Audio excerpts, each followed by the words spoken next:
You think they didn't think that the Iranians could hit them? But what they concluded was as long as we maintain a decent, reasonable defensive posture, the Iranians won't hit them. So we have nothing to worry about because no one's going to be so stupid as to start a preemptive war against Iran.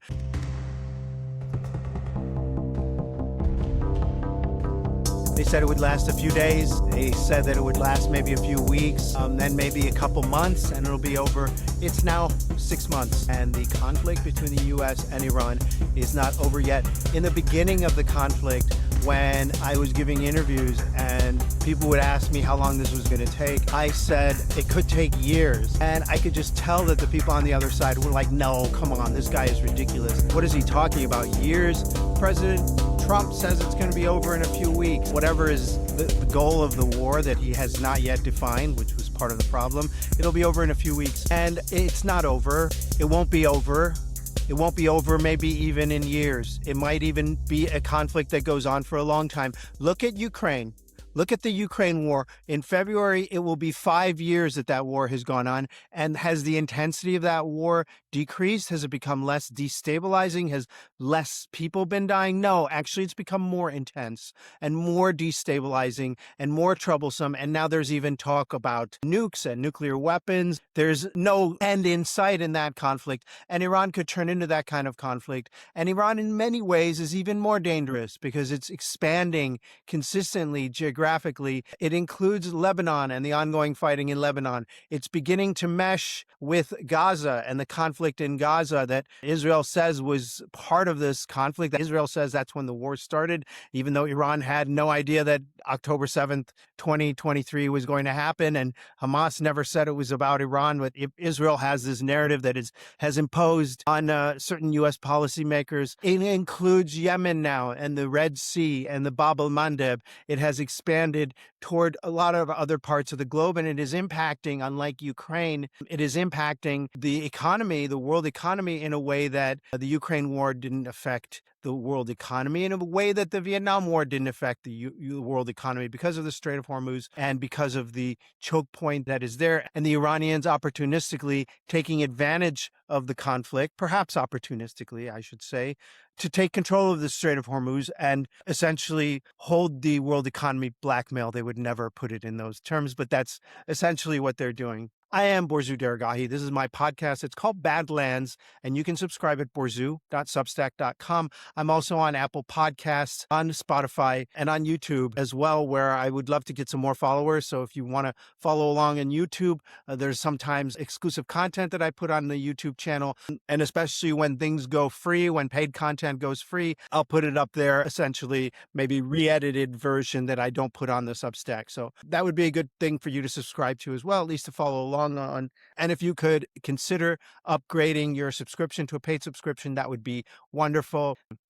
Today, I'm going to focus a little bit on the impact of the conflict on the U.S. military in the Middle East. It is one of the factors in the war. One of the things that came out later on in the war, even though it happened earlier, is that the U.S. lost access to certain U.S. military bases that it had built up over the course of decades at billions of dollars. These bases are now just desert, apparently. They're keeping it really censored. No journalists are allowed to go visit these bases. Highly unusual at this point in the conflict. It's really a consequence of this particular Pentagon and its attitude towards the press and attitude towards public disclosures. This is a Pentagon that lies. They lie through their teeth. They lie without shame. And when they can't lie, when the truth is just too obvious, they obfuscate. Listen to Pete Hegseth here talking about the U.S. military bases. There's talk now in the Pentagon and among elite circles of power in the U.S. that they're going to just abandon these bases that are completely destroyed, maybe 15 bases that the Iranians have targeted and destroyed, and that the Americans might just abandon them. Listen to how he reacts about this. Has mentioned in congressional testimony recently that when we're talking about funding, supplemental funding from the Iran war for base reconstruction and repair, that it would depend on force structure and needs and what that looks like. Is there consideration or discussion about permanently moving U.S. forces out of some of those bases that were fixed during the war and not returning? This will all be President Trump's decision, depending on what direction we want to go. We feel good about the partnerships we've had in the region. Those decisions will be made given the outcome. I mean, right now we're focused on being postured and prepared to re-engage if we have to. I mean, this is a high stakes negotiation. We've got the best negotiator in the world leading it. Iran may not want to give up their nuclear ambitions, but we believe at the table they can and will over time, given the right set of incentives. But the most powerful incentive is the capabilities we have there right now, which they can't ultimately defend against at any real level. And those are decisions in the future the president will make based on how this ends. But I feel confident that he'll get to a deal that serves the interests of the American people. I mean, just bullshit, pure word salad. The guy does not have any integrity whatsoever. Let's just remember who he is. He was a soldier who had PTSD. He built up a big grudge against the Iranians because he saw his friends being killed by roadside bombs that were placed by the Iraqi militias in Iraq when he was there. Americans had no business being there, but he was there anyway. And he blamed Iranians for that, even though it was the Iraqi militias that set these up. The Iraqi militias were using these explosively formed penetrators that the Americans had a theory that the Iranians had developed, even though many different military forces have used these guerrilla tactics before. And these explosively formed penetrators that can pierce through U.S. armor, these were kinds of weapons that have been used for decades in insurgencies throughout the world. Yet they basically blame the Iranians for this without any real evidence. It was more like a hypothesis, an intelligence assessment. They said, oh, look, these parts are made in Iran. Well, look at the border between Iran and Iraq. Well, what do you think? These parts aren't going to move back and forth. If you go to the bazaar in downtown Baghdad, if you go to the souk in Baghdad, you're going to see lots of stuff from Turkey, lots of stuff from Iran. If you're looking at little nuts and bolts and transistors and stuff like that. So, of course, there might be some Iranian parts. That's not proof that the Iranians planted those missiles. Did the Iranians encourage the planting of those roadside bombs that killed Pete Hegseth's bros? Probably. But hey, what business did the U.S. have being there? But anyway, he built up this immense grudge. You can just see how emotional and unsuited he is in all of his public appearances to be any kind of leadership position. He looks like someone who should be selling insurance policies or perhaps even like selling secondhand bags out of the back of a station wagon in Southern California. No, instead he became like a loudmouth on Fox News, and he just kept talking and blabbing so much that he impressed Donald Trump. He looked the part of a defense secretary. He came to the Pentagon. He renamed it the Department of War instead of the Department of Defense. Real macho guy. He talks about giving testosterone to older soldiers like it's some big, huge thing. It's like, whatever, man. Testosterone treatment is just some medical thing. He frames it as some like macho bro thing that he's doing to keep American soldiers manly. He removed restrictions and monitoring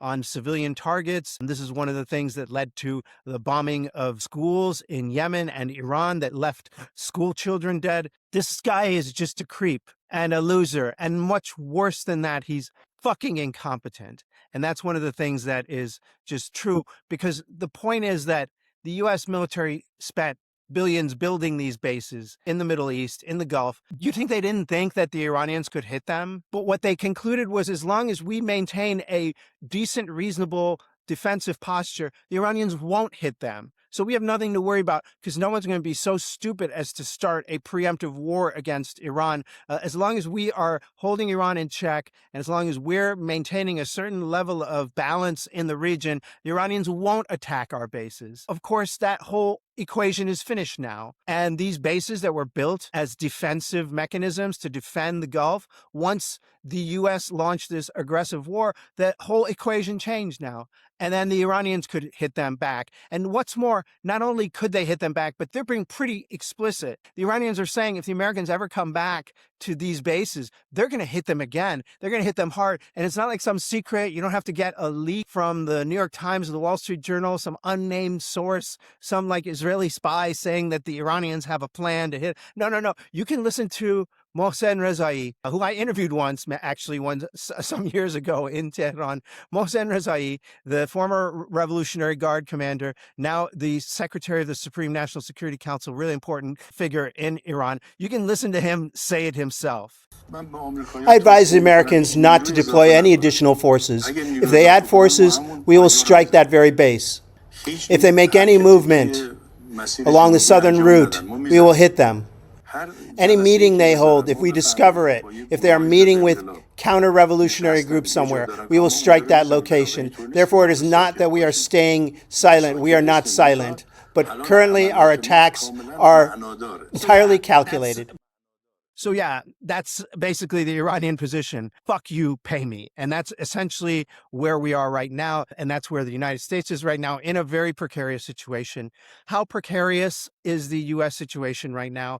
Let's listen to Barry McCaffrey. He is a former U.S. four-star general, retired, pretty respectable guy in military circles, now working as a pundit, giving his opinion. Here he is talking on a Seattle channel. The Iranians, with their diminished military capabilities, still have ballistic missiles and drones that can place at risk all the shoreside installations in the Persian Gulf. So the Air Force can no longer park expensive aircraft, even in hardened shelters, essentially within 800, 900 miles of Iran. The Army won't be able to put thousands of armored vehicles in Kuwait in open fields, ready to have soldiers fall in on them. And the Navy is in trouble. This giant, potent war-fighting force, 20 ships at sea, 2 carrier battle groups, they can defend themselves. They got attacked over 100 times by the Iranians unsuccessfully, but they got to be replenished logistically at sea. Now it's coming from Diego Garcia in the Philippines. So the Iranians have created a real serious strategic disaster for the U.S.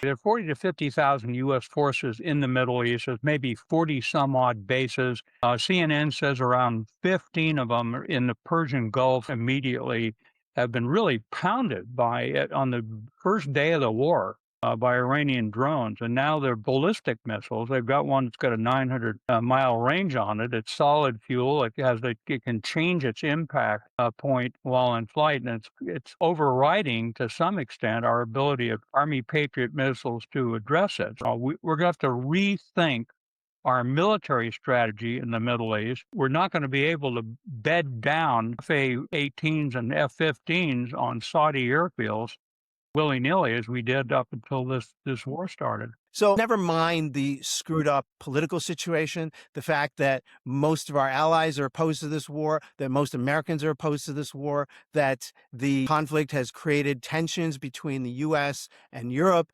U.S. and Asia, U.S. and China, U.S. and everybody, basically except Israel. Even Israel doesn't approve of the U.S. strategy right now. They want the U.S. to bomb the hell out of Iran, nuke it back into the Stone Age so they can just kick back and relax and be the regional hegemons. No one wants to have anything to do with this war. And in addition to that, the war is a gigantic clusterfuck for the U.S. military.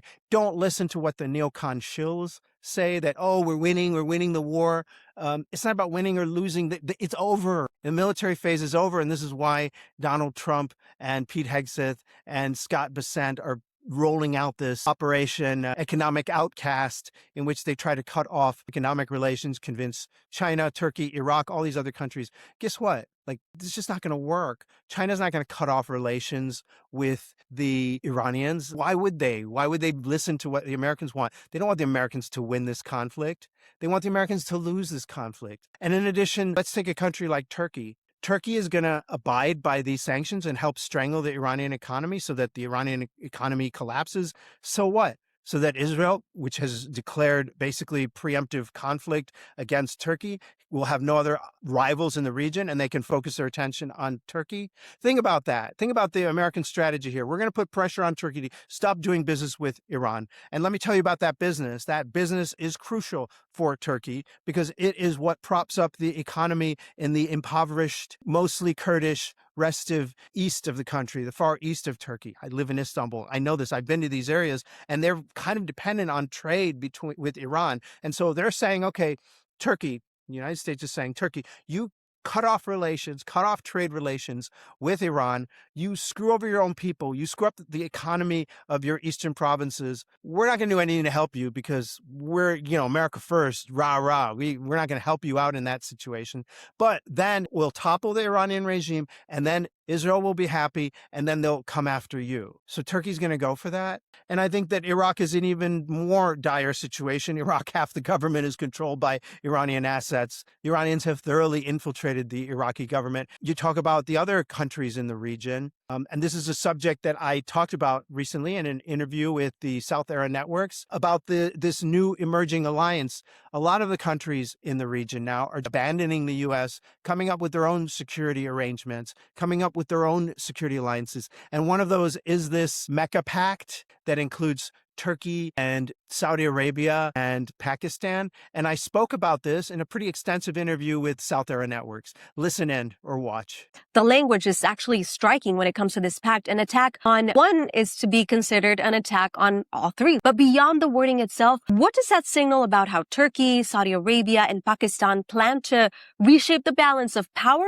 in the entire region? Well, I think that the language is just language. And I think that in the end, the countries will look out for their own interests. I think that this is meant as a statement of deterrence, the entire agreement. It is meant to fend off any potential aggression by other countries and outside forces. It is also meant to fill in the vacuum created by not just the retreat of the United States from its older role in the region, but also the erraticness of the United States, its unpredictability, its increasing wobbly behavior in terms of both its own domestic issues and its international outreach, its betrayal of allies and its embrace of traditional enemies. The United States has become increasingly unpredictable, and this is a way of setting the foundation for a security pact in the future. But I really don't think that there's going to be I don't think if, for example, Israel launches airstrikes on Turkey, if that were to happen, and I hope it wouldn't happen, I'm in Istanbul.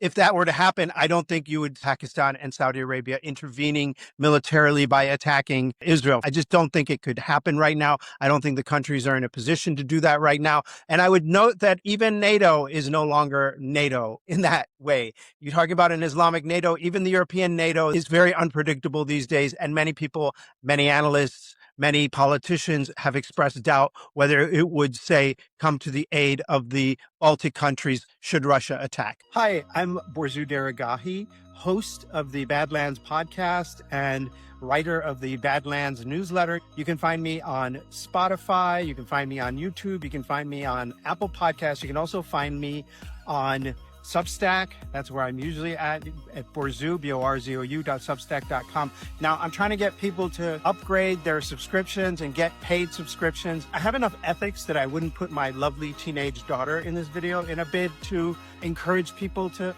upgrade, to show what a nice person I am and how I'm deserving and I need a little bit of extra cash to help take care of my life and keep doing this work. But I am shameless enough to show you my daughter's cute puppy, lovely puppy, Bella. Hey, Bella, good doggy. This is such a good dog, such an amazing puppy. She's super, super sweet, super nice. I don't know what this has to do with geopolitics, but I know that she's a super lovely puppy. And if I could get a little bit of cash to help pay for her treats and her training. Hey, puppy. Good puppy. I love puppies. And if you love puppies too, maybe you should subscribe to Badlands. Get a paid subscription as a gift for anyone in your life who might be interested. Thank you so much. Quick follow-up question to that, because you mentioned the United States. If this pact goes so much against the interests of the United States, it reduces its leverage, then why is the United States so wholeheartedly welcoming it? No, if the United States is wholeheartedly welcoming it. You have Donald Trump issuing one post on social media. Who knows who wrote it? At what time of night? Let's be serious here. The entire U.S. national security apparatus has expressed alarm and antipathy towards this agreement. There's not a lot of love towards it. If you look at the neoconservatives, they're talking about it as a dangerous development, a pact against Israel. And the rumors that the Iranians may be welcome to join it have only increased those worries in Washington, in official Washington, the real deep state, not whoever is writing Donald Trump's Truth Social posts. All right, that's an interesting perspective, Borzo.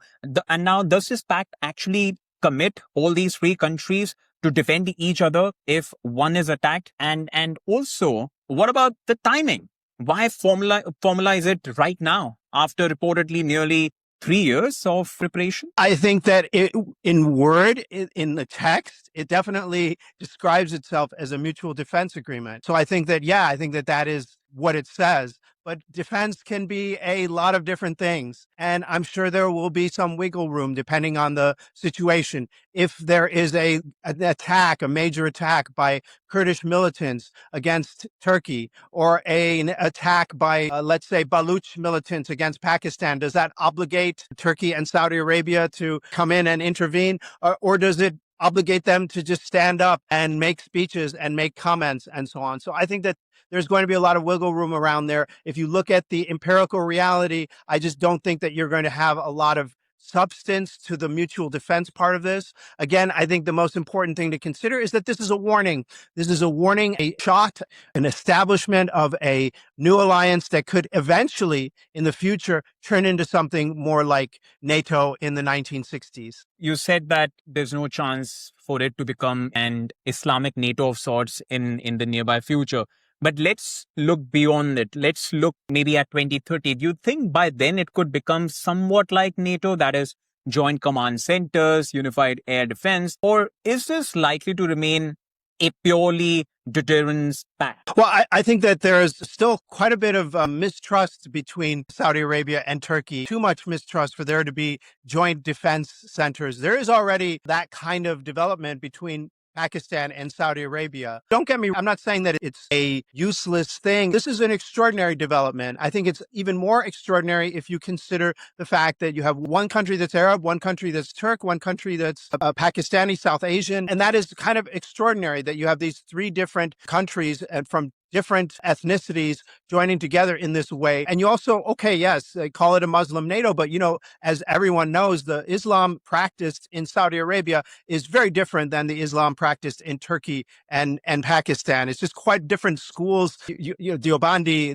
the Sufi, the Wahhabi, very different areas of Sunni Islam. And I think this is a very positive development in that sense. It's the countries of the region stepping up, telling the global powers, the European powers who have been totally missing in action during this recent conflict, look, we're taking over our own security. It's a real important milestone for the global South and, for want of a better word, the post-colonial era. It's an establishment of these countries as major world powers and a sign of defiance against the West as the global hegemon. So I think that that is very important. It's just that I think when you get down to the nuts and bolts of it, when you get down to a situation, if like Houthis are launching missiles at an airport in Riyadh, I don't think all of a sudden you're going to have Turkey getting involved and, say, attacking the Houthi sponsors in Tehran. I don't think it's going to be anything like that. If there is an existential threat, perhaps that would prompt intervention on behalf of the other countries.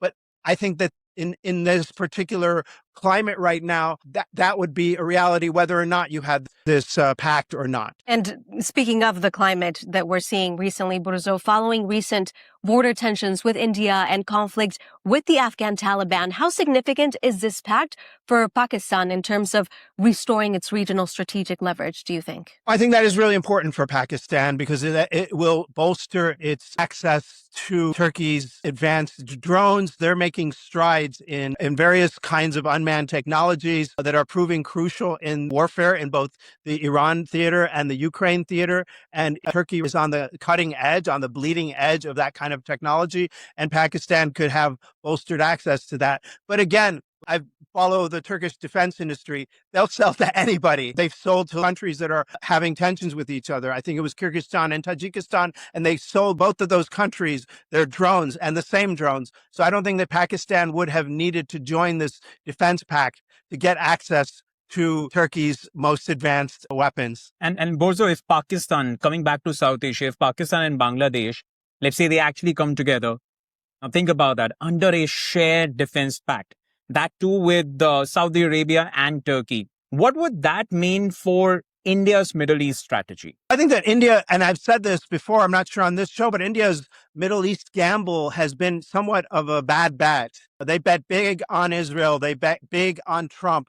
And that's kind of turning out to be somewhat alienating. It has alienated the country from all of the Gulf states except for the United Arab Emirates, and it has caused tensions with other regional powers. And so I think that they're being very reluctantly at this point grouped in with this axis that includes like Israel and United Arab Emirates and Greece and Cyprus. And that is a precarious situation for India to be hammered into. India would probably be much better off being more disinterested and more neutral in that gelling series of axes and be considered more of a neutral arbiter, buy and sell to both camps and not be so closely aligned with one of them. So I think that underscores it. That would underscore the, I think, potential strategic mistake of India were Bangladesh to join the pact. I'm not sure if you've seen the research work of investor Ray Dalio, who has studied 500 years of world orders. And as per him, after his detailed study, as per him, there is always a new world order which comes in. It rises, it peaks, there is capital accumulation, there are military pacts, and then it begins to decline. Now, many experts have written that the old world order, which came into place after the World War II, is already on its way out. Do you think in that sense, this pact is also maybe these countries throwing in their hat to become big players and create a new world order of sorts? Because it clearly seems that all countries are trying to throw in their hat to be the leaders of this new world order. Did you get that sense, Borzo, in your assessment? I mean, I think that's a pretty big question, maybe above my pay grade. But I would just say that, yes, absolutely, these countries are emerging as regional powers and asserting themselves in the face of the European powers that have traditionally dominated this region. If you think about it, even 20 years ago, this would have been unthinkable because all of these countries, their military ties, their commercial ties, were not to each other, but were to various European countries. And this is changing now. These countries are becoming powers in themselves. Eurasia, thanks to China as an emerging powerhouse, thanks to India as an emerging powerhouse of economy and military power, geopolitical strength. They're becoming powers in their own right, and they're eclipsing the power of the traditional Western powers. Hey, thank you so much for listening or watching. I'm Borzu Daragahi. This is my podcast. It's called Badlands. You can subscribe at borzu.substack.com. I'm also on Apple Podcasts, on Spotify, and on YouTube.